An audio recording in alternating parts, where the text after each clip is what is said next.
Yahoo Sports, Read and React, brought to you by Yahoo Sports. Trending. Don't click, Ravens fans. Jet ski 1, Lamar Jackson 0. Oh.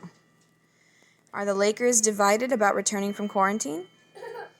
Christian Hackenberg is trying to pull a Tebow and jump to baseball. Tom Brady, Antonio Brown work out with Deion's son. And Antonio Brown? Wow. USA could challenge IOC's ban on Olympic protests. Brother. The Lead. Scrambling for scraps of good news, and there are some, by Jay Busby. Morning, friends. See if this little scenario sounds familiar to you. Back when I was a college kid coming home to my parents' house, I would go to the refrigerator, open it up, scan the shelves and drawers of food there, scavenging, and if I couldn't find what I wanted, I'd shut the door, only to reopen it 15 minutes later, just to see if something delicious had materialized in the meantime. I still do this. That magical thinking, if I wait just a little bit longer, everything will change and happiness will appear, is pretty much how I feel constantly these days when thinking about sports. Week after week, Twitter scroll after Twitter scroll, I keep waiting to see if something, anything. What? Twitter scroll after Twitter scroll, I keep waiting to see if something, anything will change about baseball, basketball, or hockey. We've hit something of a plateau right now in sports, a lull in the cascade of reopening efforts and social upheaval. After last week's upheaval over the removal of the Confederate flag from its races, NASCAR is rolling along, waiting for a critical mass of fans to return.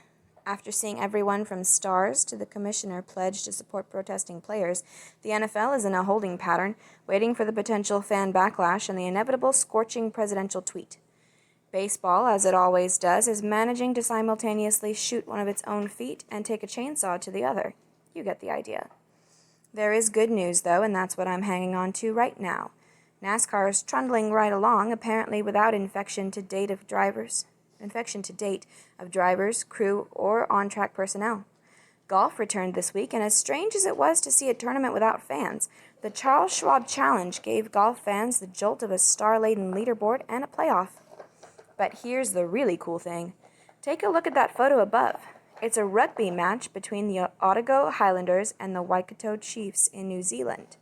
There are 20,000 fans in attendance. This photo was taken Saturday. Oh, look at that.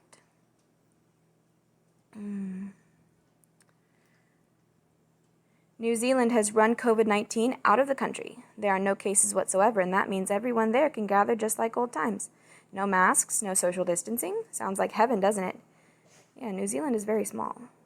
Granted, New Zealand is an island nation with a population about equivalent to Alabama's. But unlike Alabama, New Zealand shut its borders, shut down non-essential businesses, and kept people from interacting with those outside their family units for 3 months. The result? Game on. This is not to set off rounds of finger-pointing. I'm sure you can handle that yourself. This is just to say that at some point we'll all be back in the stadiums and arenas as well. Maybe not this year, maybe not much of next, but one day. It doesn't feel like it right now, but the ultimate goal is out there. New Zealand just showed us the way. I believe that, just like I believe that one of these days I'm going to open the fridge door and the NBA will have left me a big, delicious lemon meringue pie. You'll see. Game plan. Oz. Timeline of scandal and shame for McGuire and Souza. Haynes. Details on the NBA players' call chaired by Kyrie Irving. Brown. Baseball explodes into full-scale labor warfare. Golf. Still cruel. In the very first PGA Tour event back after the panic breakout, the golf gods took out their wrath on not one but two Sunday leaders. First, Xander Schauffele horseshoed his way out of the playoff. Aww.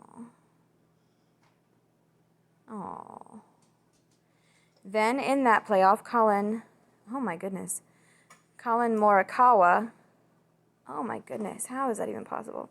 Botched this cruel putt, handing the tournament to Daniel Berger. Oof. Oh, that's awful. Follow Yahoo Sports on social.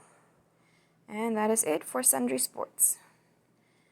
If anybody watches this,